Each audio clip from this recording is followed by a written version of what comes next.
네, 오늘 보실 말씀은 여호수아서 24장 14절부터 18절까지입니다. 우리 다 같이 일어나셔서 화면을 보시면서 한 절씩 교독하겠습니다. 그러므로 이제는 여호와를 경외하며 온전함과 진실함으로 그를 섬기라. 너희의 조상들이 강 저쪽과 애굽에서 섬기던 신들을 치워버리고 여호와만 섬기라. 여호와를 섬기는 것이 너희에게 좋지 않게 보이거든 너희 조상들이 강 저쪽에서 섬기던 신들이든지 또는 너희가 거주하는 땅에 있는 아모리 족속의 신들이든지 너희가 섬길 자를 여호와를 섬기겠노라 하니 백성이 대답하여 이르되 우리가 결단코 여호와를 버리고 다른 신들을 섬기기를 하지 아니하오리니 우리 하나님 여호와께서 친히 우리와 우리 조상들을 인도하여 애굽 땅 종되었던 집에서 올라오게 하시고 우리 목전에서 그 큰 이적들을 행하시고 우리가 행한 모든 길과 우리가 지나온 모든 백성들 중에서 우리를 보호하셨습니다. 같이 읽겠습니다. 여호와께서 또 모든 백성들과 이 땅에 거주하던 아모리 족속을 우리 앞에서 쫓아내셨습니다. 그러므로 우리도 여호와를 섬기리니 그는 우리 하나님이시니이다 하니라. 아멘. 말씀에 은혜 받으서 인사하면서 앉겠습니다. 말씀에 은혜 받으세요. 아멘. 지난주에 이어서 여호수아의 고별 설교라는 제목으로 계속 말씀을 나누겠습니다. 여호수아의 고별 설교가 이제 두 가지죠. 두 가지로 이제 구분이 되는데, 지난주에 보았던 것이 첫 번째, 이스라엘 지도자들을 향한 그 설교였고, 오늘 본문 이 말씀은 두 번째 설교죠. 이스라엘 백성들을 향해서 주는 고별 설교입니다. 지금 이 설교를 듣고 있는 이 이스라엘 백성들은 어떤 사람들이냐면, 가나안에서 태어났던 출애굽 3세대들입니다. 출애굽 1세대는 광야에서 죽었죠. 아마 여러분 그 내용 다 아실 거고요. 그리고 가나안에 들어갔던 사람들은 광야에서 태어났던 2세대가 가나안 땅에 들어갑니다. 그때 그들의 평균 나이가 한 40 정도 됐습니다. 가나안에 들어가서 7년 동안 전쟁을 치렀죠. 그리고 땅을 분배하면서 또 20년이 흘렀어요. 그래서 그때 들어왔던 2세대들의 나이가 지금은 60이 넘은 상태가 되죠.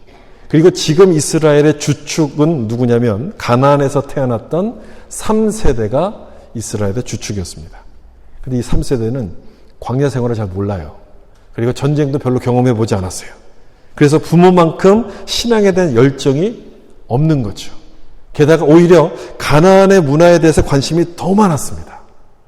그러다 보니 이 여호수아가, 죽음을 앞두고 있는 여호수아가 걱정이 돼서 안 되겠다 싶어서 유언 같은 설교를 여기서 또 전하게 된 거죠. 이 24장이 1절과 2절은 서론이고 3절부터 13절까지는 지난 이스라엘의 역사를 회고하는 장면이 나오고, 오늘 읽었던 그 본문에서 이스라엘 백성을 결단하는, 촉구하는 내용으로 구성이 되어 있는데, 이 중에 이제 1절을 좀 다시 한번 보시면, 여호수아가 이스라엘 모든 지파를 세겜에 모았다라고 되어 있습니다. 여러분, 세겜이라는 단어를 좀 잘 기억해 두시면 좋겠어요. 이스라엘 장로들과 그들의 수령과 재판장들과 관리들을 부르매 그들이 하나님 앞에 나와선지라. 백성들을 다 불러가지고 이들을 향해서 고별 설교를 지금 남기려고 하는 중이죠. 근데 여기서 마지막 부분이 좀 특이하지 않습니까? 그들이 하나님 앞에 나와선지라. 지금 누구 앞에 서 있는 거예요? 여호수아 앞에 서 있는 거거든요. 여호수아가 불러서 여호수아 앞에 딱 서 있는데 뭐라고 지금 표현하고 있냐면 하나님 앞에 나와 섰다 라고 얘기해요. 이스라엘 백성들이 여호수아를 어떻게 생각하고 있는지가 바로 이 말씀에 나타나고 있어요. 하나님의 사람으로 인정하고 받아들였다는 거예요. 여호수아는 하나님의 영이 함께 하셨던 사람이고 늘 기도하는 사람이었기 때문에 이 여호수아의 말씀을 하나님의 말씀으로 받아들인 것이고, 어느 누구도 반기를 들지 않았다는 것을 지금 보여주는 거죠. 2절에도 이런 모습이 나타나는데, 여호수아가 모든 백성에게 이르되 이스라엘 하나님 여호와께서 이같이 말씀하시기를, 그러면서 쭉 이제 고별 설교를 시작해요. 하나님께 여호와께서 이같이 말씀하시기를. 여러분, 고별 설교는 유언가도 같은 거거든요. 그 마지막 말씀인데, 이 마지막 말씀을 한다면 얼마나 하고 싶은 말씀이 많았겠어요. 그런데 자기가 하고 싶은 말을 전하는 게 아니라 하나님의 말씀을 전해요. 그러니까 하나님이 나에게 주신 것을 여러분들에게 전합니다. 하나님의 말씀을 전하는 거예요. 이 마지막 순간까지 하나님께 순종하는 모습을 보였기 때문에 이스라엘 백성들이 여호수아를 하나님의 사람으로 받아들였던 것은 너무너무 당연한 것이었어요. 그의 삶이 곧 신앙이었기 때문에 어느 누구도 여호수아의 권위에 대해서 도전하지 않았던 거예요. 뒤에 나오겠지만 그 여호수아가 했던 그 유명한 고백이 있잖아요. 나와 내 집은 여호와를 섬기겠다. 이 유명한 고백을 통해서 백성들이 결단을 하게 되는데 그 말을 했을 때 이스라엘 백성들이요 다 압도를 당해요. 그 말 한마디에 모든 사람들이 다 그냥 따라가기 시작해요. 여호수아의 말과 삶이 일치했던 사람이었기 때문에 그의 말에는 권위가 있었던 거예요. 그의 말에는 힘이 있었던 거예요. 여러분 아무리 많은 말을 한다 할지라도 삶이 따라주지 않으면 그 말을 누가 믿겠습니까? 그 말을 누가 받아주겠어요? 말보다 삶이 더 중요하다는 것이고 삶이 더 영향력이 크다는 것이죠. 그래서요 전도하기 가장 힘든 대상이 누구냐면 자기 가족이에요. 친척이에요. 가까이 있는 사람을 전도하기가 가장 어려워요. 평소 내 삶이 어떤지를 다 알고 있기 때문에 내가 무슨 말을 해도 내 말이 먹히지가 않는 거예요. 이 서론에 나오는 이 모습을 통해서 말보다 우리 삶이 더 중요하다는 것을 다시 한번 좀 생각하게 되는데 이제 여호수아가 이제 본론에 들어가면서 이스라엘의 지난 역사를 회고합니다. 2절 여기 하반절에 나온 것처럼 아브라함의 아버지 이들이 거주하면서 다른 신을 섬겼다는 말씀이 나오죠. 아브라함에 대해서부터 이스라엘에 대한 역사를 지금 회고하기 시작해요. 우리 지난주 다뤘던 이 첫 번째 설교에서는 그 가나안 정복에 대해서만 아주 간략하게 설명하고 넘어갔습니다. 그런데 오늘 이 본문에서는요 상당히 길게 설명합니다. 2절부터 13절까지 쭉 지난 500년의 역사를 쭉 훑어가면서 설명해요. 설교의 3분의 1을 지난 역사를 회상하는 데 할애하는 거예요. 이유가 있죠.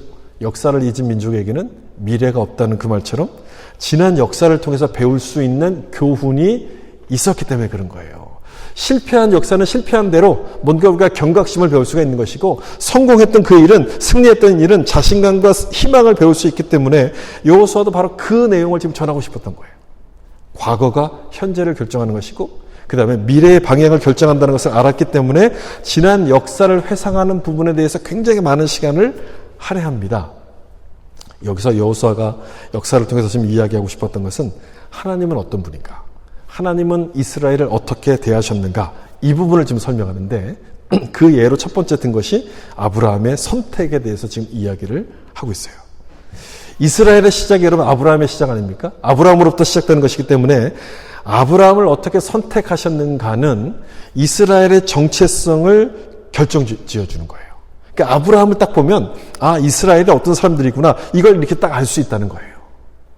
근데 놀라운 것은 여기 하나님이 택한 아브라함에 대해서 나오잖아요. 이 말씀을 딱 보면 어떤 사람을 택하셨냐면 이런 사람을 택하신 거예요. 다른 신을 섬기던 우상을 만들어 섬기던 이 아브라함을 하나님이 딱 택하신 거예요. 거룩하고 순결한 그런 사람을 택하신 것이 아니라 우상을 만들어서 팔던 이 사람을 택하셔서 당신의 백성으로 딱 삼으셨다는 거예요. 여러분 이게 말이 됩니까? 말이 안 되죠. 말이 안 되는 일이에요.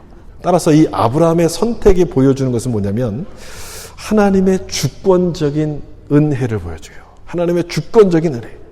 아브라함을 택하신 것은 남들보다 뛰어나고 뭔가 실력이 좋고 착해서가 아니라 그냥 하나님 마음대로 택하셨다. 이 얘기예요. 이게 여러분 하나님의 은혜 아닙니까? 하나님의 마음대로 그냥. 이게 좀 불편하게 들리시나요? 혹시? 그러면 하나님께서 기준대로 또 원칙을 따라서 택하셨다면 어떻게 되겠습니까? 우리 중에 어느 누구도 택함 받은 사람이 없겠죠? 기준과 원칙을 따라서 택하는 것은 은혜가 아니고 공로예요. 내가 열심히 했으니까 거기에 따라서 택해 주시는 거니까 공로라고 이야기할 수 있지만 기준이 없이 그냥 딱 택하시는 거예요. 그게 은혜예요. 그게. 하나님의 은혜.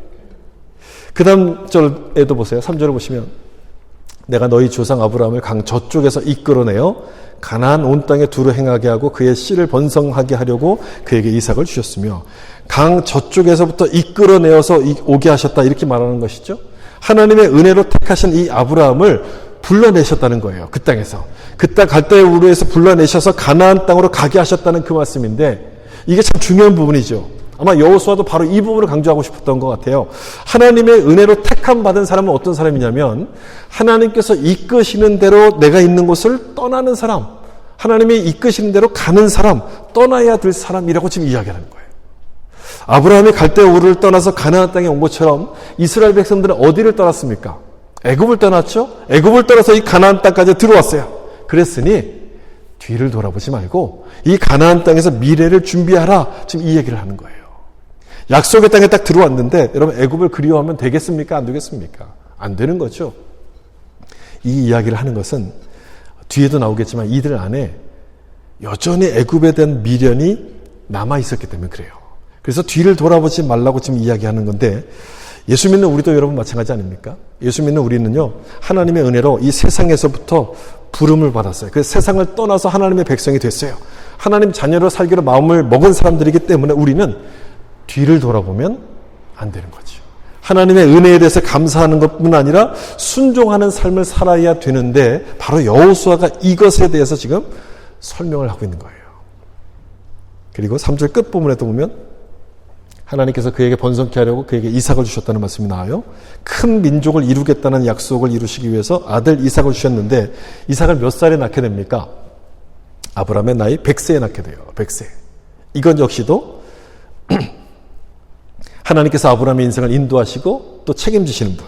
그리고 하나님의 백성은 하나님의 은혜로만 살 수 있다는 것을 보여주는 그런 사건들이에요.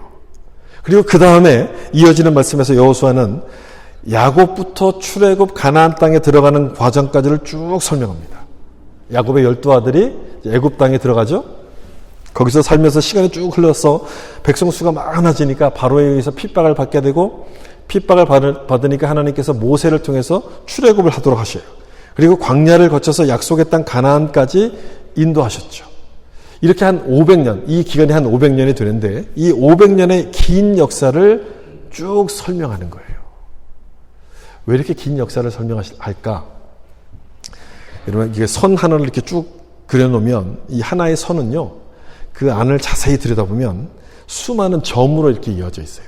우리가 살아왔던 지난 시간들, 하나의 선과 같은 것 아닙니까? 근데 그 시간들은요, 하나하나의 사건들, 하나하나의 시간으로 점들이 모여서 만들어진 긴 하나의 선과도 같은 거예요.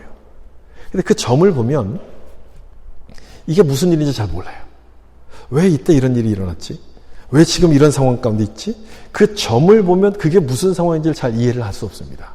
그런데 쭉 모아놓은 전체를 그림을 딱 놓고 보면 왜 그런가? 이해가 돼요. 이쪽으로 나를 인도하시려는 거구나. 우연히 벌어진 일이 아니라 하나님의 계획 안에서 나를 이끌어 가신다는 것을 볼 수 있게 되는데 여호수아는 지금 그 내용을 지금 여기서 설명하고 있는 거예요. 이스라엘의 전체 역사 속에 흐르고 있는 하나님의 은혜를 보게 하셔서 어떤 상황 가운데 있을지라도 불안해하지 말고 하나님을 믿으라고 지금 이야기하는 거예요. 너희는 하나님의 은혜를 받은 사람들이니 하나님께서 약속하신 대로 인도하실 것을 믿어야 된다. 이것을 지금 설명하고 있는 거죠. 그 다음에 나온 8절을 좀 보시면 내가 또 너희를 인도하여 요단 저쪽에 거주하는 아모리 족속의 땅으로 들어가게 하며 하나님께서 인도하셔서 가나안 땅에 들어왔다는 것을 지금 설명하는 그 말씀이죠.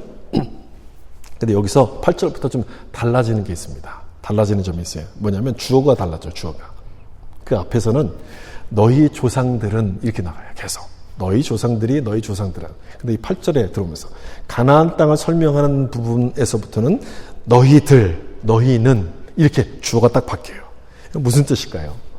하나님께서 너희 조상을 인도하신 것처럼 이제 너희를 인도하신다. 이런 뜻이겠죠. 그러므로 이제 너희가 하나님의 역사를 이룰 주인공들이다. 이 얘기를 지금 하고 싶은 거예요. 이제 너희가 하나님의 역사를 이룰 주인공이다. 그렇다면 지금까지 설명했던 이 이스라엘의 역사에 대해서 여러분 그냥 상관없는 소리로 듣겠습니까? 들리겠습니까? 그렇지가 않죠. 남의 이야기가 아니라 나의 이야기처럼 들리면서 오래전부터 역사하셨던 하나님의 모든 섭리들이 이렇게 꿰뚫어서 보이게 돼요. 여러분, 말씀의 은혜 받는 비결이 바로 여기 있어요. 어떻게 하면 하나님 말씀의 은혜를 받느냐? 남의 말이 아니라 나의 스토리로 이 말씀을 받을 때 은혜가 임하는 거예요. 다른 사람에게 주신 말씀이 아니라 저 사람들에게 역사하신 것처럼 내 삶에도 역사하실 것을 말씀하는 것이구나라고 생각하고 이 말씀을 받으면 그동안 내가 이해하지 못했던 모든 시간들, 사건들이 하나로 이렇게 꿰뚫어지는 것을 보게 되는 거예요. 내 말씀으로 받는 게 중요하다는 거죠.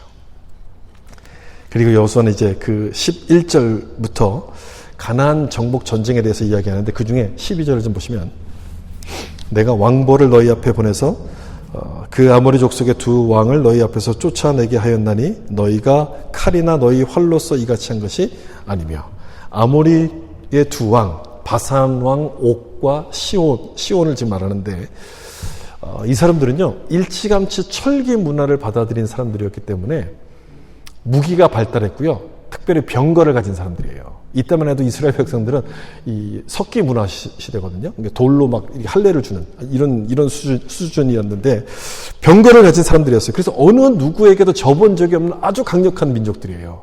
그래서 이 사람들이 이스라엘에게 칩니다. 이스라엘이 이들을 이겨요. 무기도 변변찮고 전쟁 경험도 없는 이 이스라엘 백성들이 이 사람들을 이기는 거예요. 그리고 요단강을 건너와서 가나안 7족속이 기다리고 있는 그 땅을 하나씩 다 점령하기 시작합니다. 여러분 가나안 땅은 젖과 꿀이 흐르는 땅이잖아요. 축복의 땅이고 아주 비옥한 땅이라는 뜻이에요. 이 비옥한 땅을 그냥 아무도 주인이 없었겠습니까? 주인이 있죠. 아주 힘센 사람이 그 땅을 차지하고 있었는데 이 힘센 사람들을 이스라엘이 다 정복했다는 거예요. 누가 도와주셔서? 하나님이 도와주셔서. 하나님의 도움 때문에 이 땅을 이스라엘이 상대할 수 없는 그 강력한 적들을 하나님께서 이기게 하셔서 이 땅을 정복해 하시는 거예요. 그러니까 하나님의 은혜로 계속 설명하죠. 은혜로 승리케 되셨다는 것을 계속 설명하고 있는데 여기서 우리가 좀 주목해야 될 것은 뭐냐면요.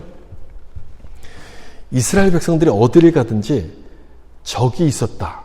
이 부분을 좀 기억하시면 좋겠어요. 이스라엘이 어디를 가든지 적이 있었어요. 광야에서는 모압왕 발락이 이제 이스라엘을 막 괴롭혔죠. 가나안에 들어와서는요, 가나안의 7족속이 기다리고 있었어요. 가나안 땅은 하나님이 약속하신 약속의 땅이에요. 근데 이 약속의 땅에 들어와서도 적이 있었어요. 참 이상하지 않아요? 여기는 없겠지라고 생각하는 거기에도 어김없이 적이 있었다는 거예요. 여러분, 하나님을 믿고 나면 그때부터 적이 사라질까요? 사라지지 않을까요? 나에게 찾아오는 유혹이 사라질까요? 사라지지 않을까요? 사라지지 않아요. 적이 사라지지 않습니다. 더 많은 공격들이 찾아와요. 내 믿음을 빼앗아서 넘어뜨리기 위해서 전보다 훨씬 더 많은 공격이 찾아오기 시작해요. 어떤 분들은 예수를 믿으면 집안에 화가 생겨서 무서워서 도무지 못 믿겠다 이렇게 말하는 분들도 있거든요. 실은 그게 정상이에요. 정상이에요. 마귀에게 속한 사람인데 하나님께로 가려고 해요. 그냥 두겠습니까?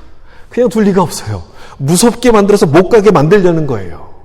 제가 지금 말씀드리려는 것은 뭐냐면 우리의 적은 어디든지 다 있다는 거예요.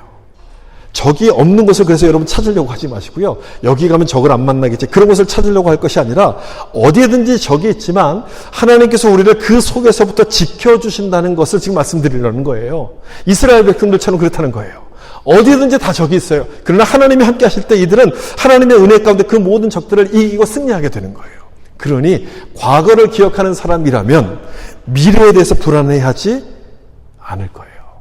과거의 은혜를 기억하면 미래에 대한 자신감, 담대한 믿음이 생기게끔 되는 거예요. 여러분 이 12절 말씀을 다시 한번 보시면 얼마나 재밌습니까? 재밌지 않아요? 이 강력한 아모리 족속의 두 왕을 뭘로 이겨요? 왕볼로 이겨요. 왕볼로. 너무너무 여러분 재밌지 않아요? 막 웃음이 나오지 않습니까? 학자들마다 이건 상징적이다 또는 실제적이다 뭐 이렇게 해석이 분분한데 상징적이건 실제건 간에 저는 이런 의미라고 해석해요. 애굽에서도 하나님께서 파리, 개구리, 메뚜기 이런 재앙을 주셨으니까 이것도 충분히 가능한 거죠. 그래서 저는 이런 뜻이라고 생각합니다. 아모리 왕의 힘에 비하면 왕벌은 아무것도 아니잖아요. 근데 그걸로 물리치셨다는 거예요. 그러니까 어떤 인간도 하나님께 맞설 수 없다는 거죠. 아무리 강력한 힘을 가진 왕이라도 하나님께 맞설 수 없다는 것이고 우리가 보기에는 아무것도 아닌 그것으로 하나님은 내가 두려워하고 있는 그 두려움, 그 존재를 물리치신다는 걸 말해요. 왕벌은 여러분 아무것도 아니잖아요. 근데 하나님은 그 아무것도 아닌 것 가지고 내가 제일 두려워하고 무서워하는 그것을 물리쳐 주신다는 것을 말씀하는 거예요. 그걸 믿는다면 우리 삶이 전쟁과 같을지라도 전쟁터 같은 삶을 산다 할지라도 우리는 두렵지가 않은 거죠. 그리고 이어지는 13절. 여러분 이 말씀 우리 같이 한번 읽어볼까요? 내가 또 너희가 수고하지 아니한 땅과 너희가 건설하지 아니한 성읍들을 너희에게 주었더니 너희가 그 가운데서 거주하며 너희는 또 너희가 심지 아니한 포도원과 감람원의 열매를 먹는다 하셨느니라. 아멘. 수고하지 않은 땅을 주셨고요. 심지 않은 열매를 먹는다고 말씀하세요. 여러분 이게 하나님의 은혜 아닙니까? 하나님의 은혜죠. 제가 새벽기도 때도 잠깐 나눴는데 성경에 보면 심은 대로 거둔다는 말씀이 나오죠. 심은 대로 거둔다는 말씀은요. 하나님의 심판을 상징할 때 주로 나와요. 하나님의 공의를 설명할 때 주로 나오는 말씀이 심은 대로 거둔다는 거예요. 그러면 하나님의 은혜를 설명할 때 나오는 말씀은 뭘까요? 이 말씀처럼 심지 않은 데서 먹는다. 말만 들어도 여러분 막 은혜가 되지 않아요? 심지 않은 데서 먹는다. 이걸 설명할 때는 하나님의 은혜를 설명하는 거예요. 제가 질문 드려볼게요. 어떤 게 더 좋으세요? 심은 대로 거두는 것과 심지 않은 데서 거두는 것. 어떤 게 더 좋으세요? 1번이 좋아요? 2번이 좋아요? 물어보나 마나죠. 2번이 훨씬 더 좋아요. 그렇기 때문에 여러분, 왜 심은 대로 안 주세요라고 하나님께 불평하지 마세요. 하나님, 내가 이렇게 열심히 기도했는데 왜 나에게 응답 안 주세요? 내가 이렇게 열심히 노력했는데 왜 나에게 응답 안 주세요? 여러분, 우리는 이렇게 늘 불평하잖아요. 여러분, 그렇게 불평하지 마세요. 감사하셔야 돼요. 심은 대로 주지 않는 건요, 심지 않은 것까지 포함해서 주시려고 우리 가운데 기다리게 이렇게 만드시는 거예요. 그렇게 기억하셔야 돼요. 그렇게 믿고 여러분 감사하셔야 돼요. 그러면 하나님 놀라운 은혜를 주시는 거예요. 심지 않고 먹는다는 것은 기적 아닙니까? 이길 수 없는 적을 이스라엘이 이긴 것도 기적이에요. 그래서 기적은 성경이 말씀하고 있는 또 다른 하나님의 은혜예요. 기적은 또 다른 하나님의 이름, 은혜를 가리키는 말이에요. 그래서 이 기적과 같은 이 은혜를 누구에게 주시냐면 하나님의 백성들에게 주신다는 거예요. 이 말씀을 통해서 지금 하나님께서 어떻게 역사하셨고 은혜를 주셨는가를 쭉 설명합니다. 그래서 이거 다 들었을 거 아니에요? 다 들었으면 그 다음 이 백성들은 뭘 해야 될까요? 하나님 앞에 감사하면서 순종하고 의지해야 되는 것이죠. 그 다음 이어지는 14절 보세요. 그러므로 이제는 여호와를 경외하며 온전함과 진실함으로 그를 섬기라. 너희 조상들이 강 저쪽과 애굽에서 섬기던 신들을 치워버리고 여호와만 섬기라. 하나님에 대한 순종을 촉구하고 결단을 지금 촉구하는 말씀으로 이어져요. 하나님의 은혜를 알았으면 하나님께 순종해야 된다. 이런 말씀으로 이어져요. 그런데 이 앞부분은 이해가 돼요. 하나님을 경외하고 진실함으로 섬겨라. 이 말씀은 이해가 되죠. 이해가 돼요. 그런데 그 뒤에 나오는 그 뒷부분은 잘 이해가 안 되지 않아요? 저쪽에서 섬기던 신, 애굽에서 섬기던 신들을 치워버리라. 이런 말씀을 해요. 여러분, 이게 도대체 뭘까요? 이 말씀을 듣는 사람들은요, 애굽에 가본 적이 없는 사람들이에요. 가나안에서 태어난 출애굽 3세대예요. 이 사람들이 근데 애굽에서 섬기던 우상을 여전히 가지고 있다는 뜻이에요. 애굽에 가본 적도 없는 사람들이 어떻게 이 애굽의 우상을 가지고 있었을까? 부모들이 가지고 있었던 그 우상들이 버리지 않고 있다가 자녀들에게 그대로 물려지게 된 거죠. 부모가 하던 걸 보고서 그대로 이렇게 따라했다는 거예요. 좋은 거는 가르쳐줘도 안 되는데 안 좋은 거는 그냥 배워요. 그냥 우상 숭배도 그 중에 하나인 거예요. 이게 우상인지 몰랐을까요? 우상인지를 알았어요. 알면서 이걸 버리지 않고 집안에 둬요. 왜 뒀을까요? 혹시나 해서 이걸 통해서 내가 복을 받지 않을까 혹시나 해서 이걸 이제 집안에 두고 가지고 있었던 거예요. 문제는 그러면서도 하나님을 섬긴다고 했다는 거예요. 그게 문제예요. 그러면서도 하나님께서 제일 싫어하시는 양다리를 거친 거예요. 양다리. 차라리 돌아서든지. 그게 아니면 하나님을 섬긴다고 하면서도 집에서는 여전히 다른 우상들을 섬기고 있었는데 여호수아는 그것을 딱 지적하면서 그걸 버려라. 이렇게 말씀하고 있어요. 경외하라는 말씀이 나오죠. 하나님을 두려워하라는 얘기인데 무서워하라는 것이 아니라 존중하고 조심하고 최선을 주의를 다해라. 그런 뜻인 거예요. 앞에서 여호수아가 하나님의 은혜를 설명했는데 은혜를 설명할 때마다 늘 우리 가운데 들어오는 오해는 뭐냐면 은혜와 사랑을 강조하다 보면 축복은 당연한 것처럼 생각이 돼요. 그래서 하나님에 대한 경외심이 사라지게 돼요. 그러니까 하나님을 너무 편하게 대하는 거예요. 하나님은 사랑의 하나님이니까 편하게 너무 생각해요. 그래서 어떤 미국의 한 목사님은요, 하나님은 사랑이시기 때문에 절대 지옥을 만들 리가 없다. 그러니까 지옥은 없다 이런 책을 썼어요. 하나만 알고 둘은 모르는 그런 소리죠. 하나님은 사랑이 맞아요. 근데 동시에 하나님은 거룩하신 공의의 하나님이세요. 따라서 내 마음대로 한다고 해도 내 마음대로 한다고 할 때 하나님께서 다 용서해 주시는 것이 아니라는 거예요. 하나님을 사랑하는 사람은 하나님을 경외하게 되는데 이스라엘 백성들은 하나님을 사랑한다고 말하면서도 여전히 우상을 버리지 않고 있었다는 거예요. 그럼 사랑한 것이 아닌 거죠. 여러분 이 14절의 말씀을 들을 때 이스라엘 백성들 마음이 어땠을까요? 이 말씀을 쭉 하는 걸 듣고 있을 때 그들의 마음이 어땠을까? 뜨끔하지 않았을까요? 아니 우리 집에 우상이 있었는데 그걸 어떻게 알았을까? 아니 내가 이 이중적인 신앙생활을 하고 있었는데 하나님이 그걸 어찌 알았을까? 깜짝 놀랐을 거예요. 근데 하나님이 모르시는 게 있습니까? 우리는 기도할 때 전지전능하신 하나님이라 기도하잖아요. 우리가 그렇게 기도하는데 우리는 애써서 하나님이 모르실 거야 라고 자꾸 생각해요. 애써서 이건 모르실 거야. 그렇게 생각해야지만 내 마음대로 하는 게 불편하지가 않은 거예요. 내가 하고 싶은 걸 할 수가 있는 거예요. 하나님이 보신다고 알고 계신다고 생각하면 그걸 할 수 없으니까 그렇게 생각하는데 바로 그 부분을 여호수아가 지적을 한 겁니다. 그랬으니 도둑질하다 들킨 사람 마냥 얼마나 그 속에 뜨끔했겠습니까? 깜짝 놀란 거예요. 여기서 잘 보셔야 될 것은 우상을 버리라 라고 이야기하면서 이어지는 그 15절 말씀에 너희가 결정해라 이렇게 말해요. 너희가 섬길 자를 택해라. 결단을 촉구한다는 사실이에요. 우상을 버려라. 그대로 해. 이렇게 말씀하지 않고요. 너희가 결정해라. 너희가 택하라. 이렇게 말씀하신다는 거예요. 왜 그러냐?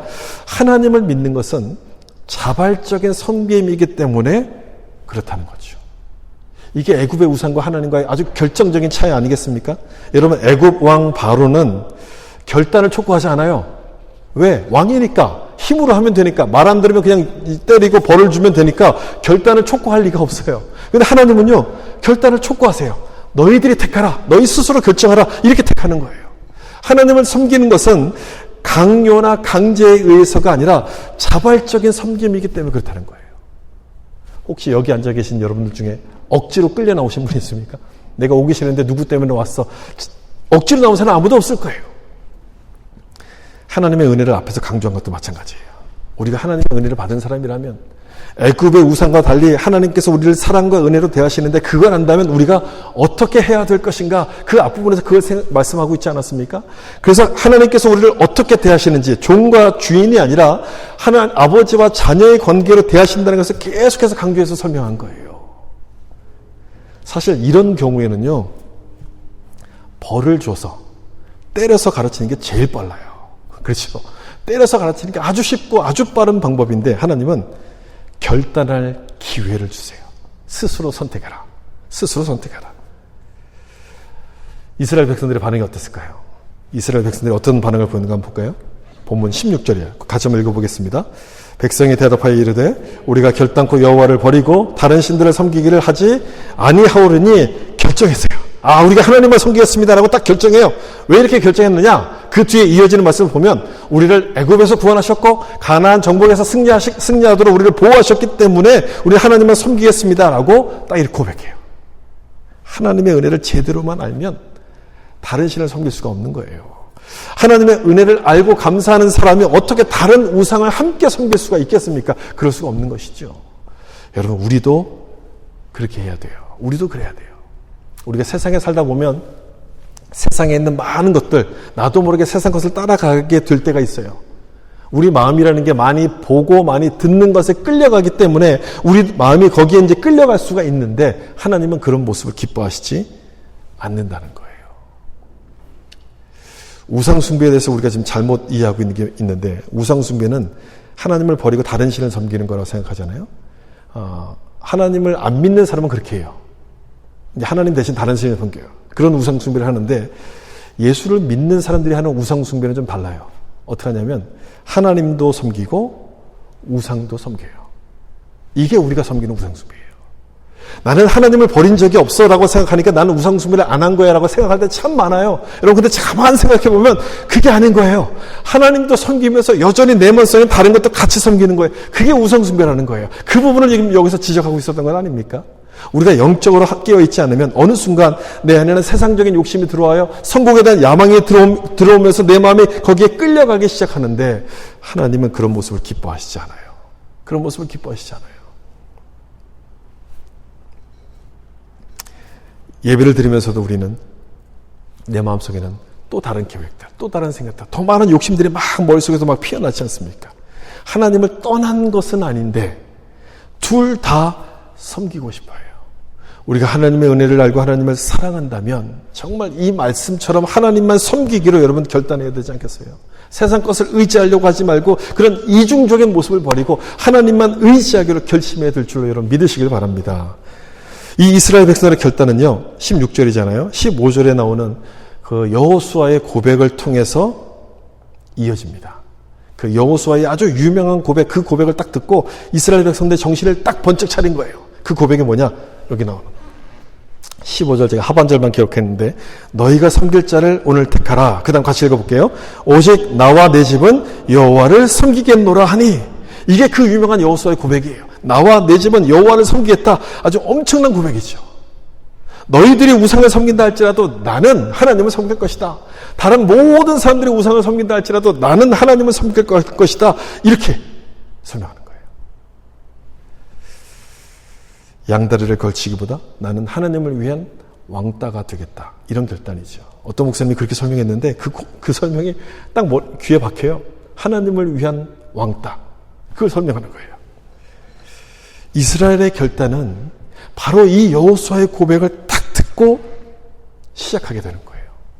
제가 서두에서 여호수아의 말을 백성들이 하나님의 말씀을 받았다고 말했잖아요. 왜 그랬습니까? 그의 말과 삶이 일치했기 때문이라고 그랬어요. 여호수아는 말한 대로 살았고 그 모습을 보시면서 하나님께서 여호수아에게 복을 주시는 것을 보았기 때문에 이스라엘 백성들 안에는 무엇이 옳은 길인지를 알았어요. 그리고 그 말을 듣고 거기서 결단하게 되는 거예요. 여호수아가 한다면 나도 해야지. 여호수아가 간다면 나도 그래야지. 그렇게 결단하게 된 거예요. 여러분, 사람들이 여러분들을 볼 때 이런 말을 합니까? 나도 저 사람처럼 좀 해야지. 그런 말을 합니까? 아니면 나는 절대 저렇게 하지 말아야지. 그렇게 얘기합니까? 어느 쪽이십니까? 말보다 삶이 더 중요하다는 것을 여호수아를 보면서 생각하게 되는데 그게 바로 여호수아 고별 설교에 나오는 핵심이라고 생각합니다. 말로만 섬기는 자가 아니라 삶으로 섬기고 보여주는 사람이 되라. 그렇죠, 여러분. 이 15절 말씀 말로 하는 건 쉽죠? 삶으로 보여주는 것은 절대 쉽지 않아요. 쉽지 않아요. 쉽지 않지만 순종하면 하나님께서 그 사람에게 은혜를 주시는 거예요. 여러분, 앞에서 제가 하나님의 은혜를 다른 말로 뭐라고 설명드렸습니까? 하나님의 은혜를 성경에서는 다른 말로 기적이라고 말한다고 설명드리지 않았어요? 문제가 생기면 일이 막 터지면 이 방법 저 방법 막 찾다가 이 15절처럼 하나님만 찾기가 참 어려운데 그때 하나님을 찾고 하나님을 의지하면 그 문제가 풀리는 해결되는 기적을 우리 가운데 주신다는 거예요. 말보다 행동의 결단이 훨씬 더 중요하다는 것을 여러분 잊지 말아야 된다는 거예요.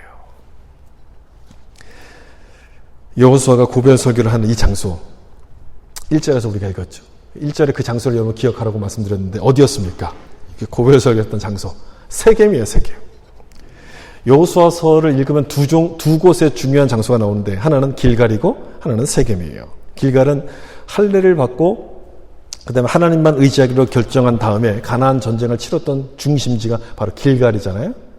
또 한 곳이 이제 세겜인데 이 세겜은 아이성 전투에서 패배했다가 그 다음 두 번째에서 이제 승리를 해요. 그리고 난 다음에 우리들의 잘못이 뭔지를 깨닫고 다 백성들을 모아서 축복과 저주를 선포했던 것, 그러면서 신앙의 결단을 다졌던 곳이 세겜이에요. 아이성 전투가 끝나고 그때 신앙의 결단을 다졌던 곳이 바로 세겜인데 다시 그 자리에 와서 고별 설교를 한다는 것은 상당한 의미가 있는 거예요. 여러분, 이 세겜은요, 모세가 축복과 저주를 선포했던 에발산과 그리심산 사이에 있는 거예요. 마치 천국과 지옥 사이에 있는 세상을 상징하는 곳이에요. 물론 이 세겜에는 다른 여러 가지 의미들이 있어서 뭐 아브라함의 무덤도 여러 가지 의미들이 있어서 많지만 그건 다 빼놓고 여기 중요한 내용만. 그 세상, 이제 천국과 지옥 사이에 있는 세상을 상징한다고 볼 수 있는데 여호수아는 바로 그 세겜의 그 자리에 모아놓고 세상과 같은 이곳에 살고 있는 우리들에게 어떤 결단과 어떤 모습이 필요한지를 보라고 지금 말씀하고 있는 거예요. 어떤 모습이 우리 가운데 필요한가? 하나님의 은혜를 알고 경험한 사람이라면 하나님만 온전히 섬겨야 된다. 세상의 마음을 빼앗기지 말고 이도 저도 아닌 두 마음을 품은 자가 되지 말라고 지금 설교하는 거죠. 마지막 유언이었으니 얼마나 하고 싶은 말씀이 많았겠어요. 근데 다른 말씀들은 다 빼고 하나님만 섬기라. 이걸 강조해요. 하나님만 섬기라. 여러분, 그 말이, 그 내용이 우리 인생에서 가장 중요하다는 것 아니겠습니까? 하나님만 섬기는 것. 일이 바쁘고 해야 될 일이 많아지면 하나님 섬기는 건 뒷전으로 밀릴 때가 참 많아요. 여러분 그때 이 세 개의 결단을 좀 기억하시면 좋겠어요. 나는 누구를 섬길 것인가? 나는 어떤 사람을 섬길 것인가? 이 여호수아처럼 결단하는 그 모습이 우리 안에 있어야 돼요. 하나님을 자꾸 뒤로 밀어두지 마시고요. 그 중요한 순간, 바쁜 순간에 나는 누굴 섬길 것인가? 이 결단을 우리는 기억할 수 있어야 돼요. 다른 사람만 다 안 한다 할지라도 나는 하나님만 온전히 섬기겠다. 말과 삶으로 결단하셔서 하나님의 은혜 안에서 살아갈 수 있기를 예수님의 이름으로 축원합니다. 기도하겠습니다.